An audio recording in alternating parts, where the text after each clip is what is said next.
Welcome to the InfoMullet YouTube channel. If you enjoy this content, please like or share. And if you'd like to support the InfoMullet by becoming a mulleteer, visit us on Patreon. We appreciate your support. There are three key errors. When we talk about the trade war, that's often about the trade deficit. And people bandy around this trade deficit without really understanding what it is. You know, they say the trade deficit this quarter was $200 billion, or the annual trade deficit with China was $300 billion, and that's like a bad thing. So there's three errors I want to go over, which explains why this is a nonsense debate. And there's a red error that's made, often by Trump and his followers. There's a blue error that's made, often by Krugman and his followers. And there's a third error that never gets discussed and just drives me nuts because people miss it. But let's go through these three errors, and I think you'll see why the trade war at a big level is nonsense. I'm not saying there aren't particular issues about intellectual property, equal access of trade. Those are valid, but that's not what politicians drumbeat this trade deficit. So the red misunderstanding, trade is not a scoreboard, right? When we have a $336 billion trade deficit, which is what it was in 2017 with China, that's not like a football score, like we're behind 336 points. And I think on the red side, a lot of politicians use this as if we were champions, we'd be plus 500 trade, you know, we'd be this. And that shows a real misunderstanding of what trade is on the macro level, but we kind of get it on the consumer level. Like, we all understand what this means. So, and I've linked an article where I described this below when I wrote when the trade armistice was signed in January. So you can find this link below on the InfoMullet. But let's say I walk into my favorite dining establishment of all time, Kentucky Fried Chicken, and I put $26.99 down on the table to have a bucket of hot and tasty, extra crispy, and original recipe fried chicken, right? I leave that store, my trade deficit with KFC is $26.99. They didn't give me any money. I gave them money. But what I am leaving with is a bucket of tasty chicken. A bucket of tasty chicken that I'm going to consume over the next 2 or 3 days and did not have before I put down $26.99. This is the key thing. It's not a score. It's simply an accounting of the exchange of currency, but that's only one half of what was exchanged. What was returned for that currency was a good or service we didn't have before. I walked in, I didn't have chicken. I like chicken. I like KFC chicken. I didn't have it, but I did have $26.99. I gave it to them, creating a trade deficit with KFC, and left with chicken. That's all the trade deficit is on a macro level, right? What I do at a restaurant, or I go to a store and buy clothes, or Amazon or Netflix. You know, I want to watch Clone Wars on Star Wars. I don't have Clone Wars, but what I do have is a couple, you know, virtual dollar bills burning a hole in my pocket. I give it to Netflix. I now have a trade deficit with Netflix. They aren't giving me money, but I've gotten something in return. That's what trade is. And so the trade deficit is just the accounting of the cash side of that exchange. So that's one error on the red side, where this whole premise that we need to be ahead in trade, that's one part. The second major error is the one that's led by Paul Krugman, and sort of on the blue side, that the result of the trade deficit with China is because of currency manipulation. And the Krugman argument is kind of put it this way. If KFC in their dastardly ways wasn't manipulating the currency, I would have had to pay closer to $30 for that bucket of chicken.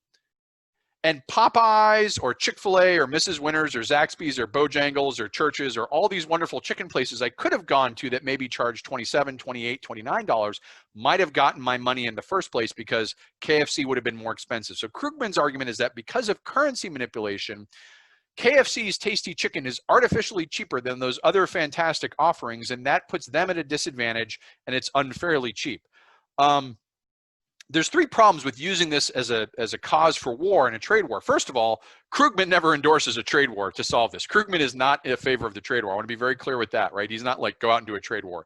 He does recommend some policy changes for currency manipulation. But the second big thing is the consumer isn't suffering, right? I have gotten the chicken for the cheapest possible cost. And it's a fine line between government subsidies and currency manipulations and all these things, when at the end of the day, as a consumer, I got chicken for cheaper. You can parse out, and there's a lot of trade rules that parse out what's fair and unfair practices. And I think that's valid. There's a court for doing that. And there's a process by which we determine whether a practice was fair or unfair. Simply saying, well, they're manipulating the currency, that's not that process. That's not following the trade courts.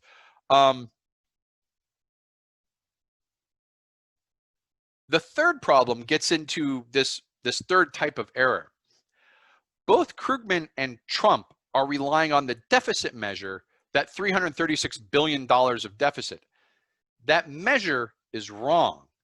And this is the part that drives me nuts, because no one ever talks about this. But if you dig into that measure was created sometime in the 1950s, right, where trade was a lot simpler than it was now. And what it does is it takes the country of origin that's sending an export, and it says, what is the value of that good that that country exported to the country that bought it?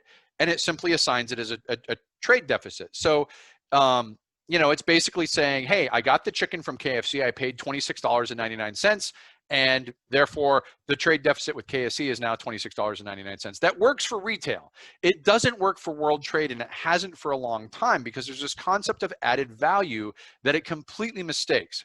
So imagine that KFC, that actual franchise store, let's say that $20 of the value of that bucket is actually the Colonel's secret recipe. I mean, it's secret for a reason. That's how good it is, right? That's got to be worth something. Let's say that's worth $20. The design of the chicken spices that makes it so tasty, that's worth $20. And that goes to the Colonel's inheritors or KFC corporate, Tricar, whatever, right?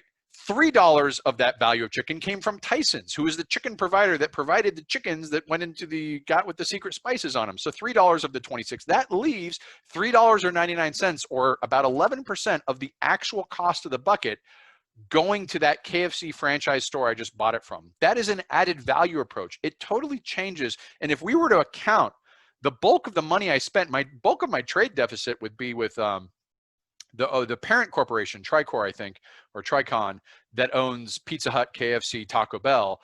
Most of my money would be to them. Some amount would be allocated to Tyson because they provided the chicken, and only a small amount would be to KFC. Well, this is what happens with international trade. These ratios that I used are actually not that far off from an iPhone.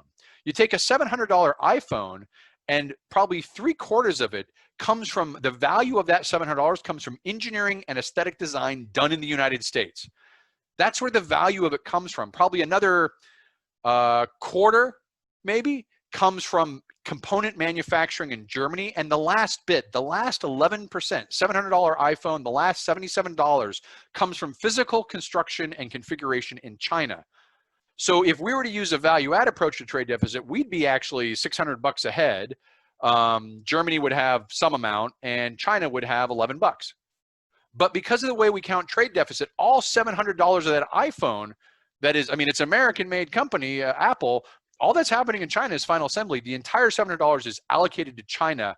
And this really distorts the trade deficit number as we get more and more technology, more and more soft services. And the estimates I've seen when they do research on this is our trade deficit number could be off as much as 50%, right? So, and like, instead of $336 billion, we're actually only $180 billion or $150 billion trade deficit to China. So for these three reasons, I don't get overwhelmingly concerned about the trade deficit. And certainly the trade war almost never works out the way people think it does. In fact, when we started the trade war, we had $336 billion trade deficit with China. When we ended the trade war in January, we had a $353 billion trade deficit with China. We went up $25 billion because of the war.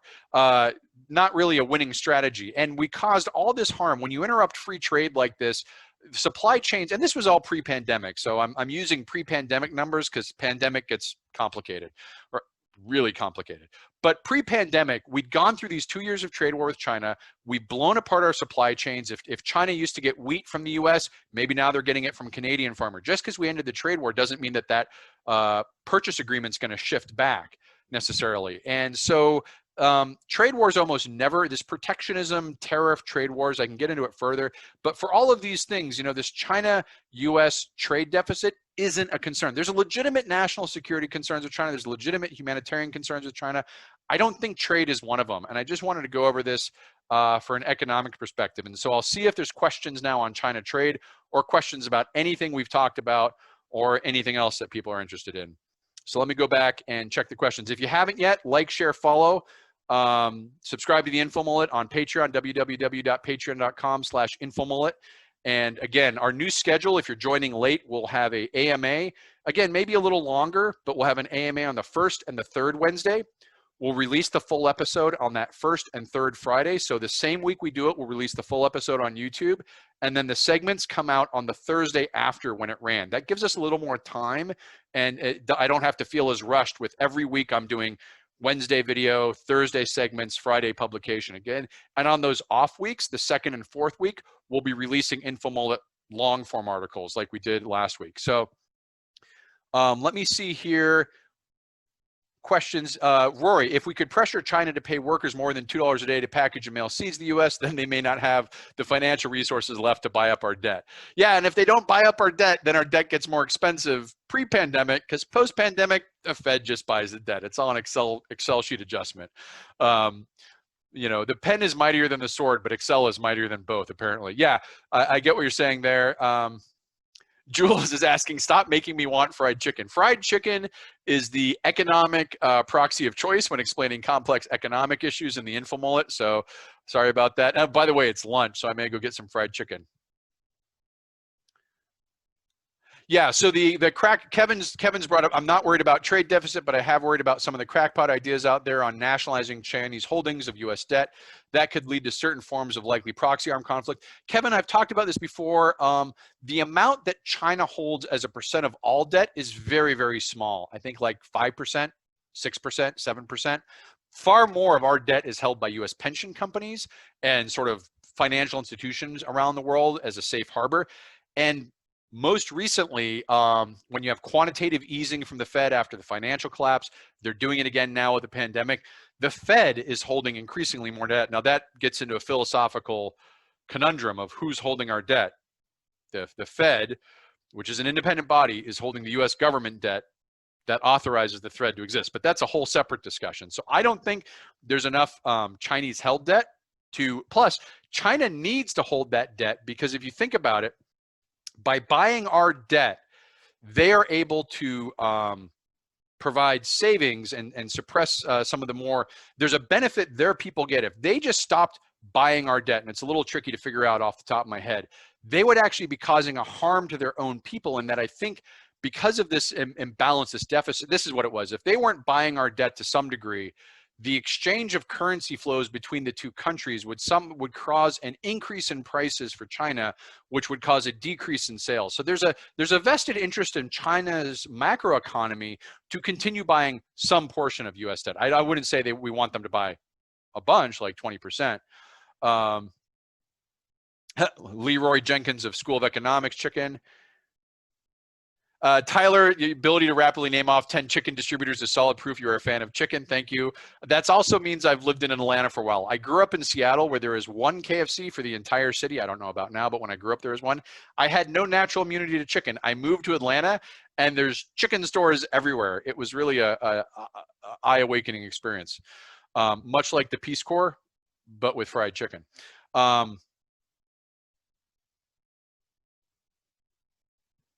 Questions. Optics of trade deficit are measured in manufacturing job. That's why. Yeah. So Kevin, the jobs though, Kevin brings up a good point. The optics of the trade deficit are measured in manufacturing jobs, and that's why it's a political issue. It's not the dollars directly, it's the jobs in my view. But most of the jobs that were lost are no longer in China. If you think about it, over the last 30 years, we had like cloth textiles, then fashion, then low-end design, then high-end design. These things were gradually moved. You in a free trade environment, you generally don't want to continue doing the low value activities, and you want those to reallocate to wherever there's a natural resource advantage or a natural advantage for someone to do it competitively better.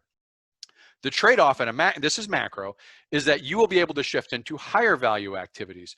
The key is that transition point. When someone loses their job, how do you support them during that transition?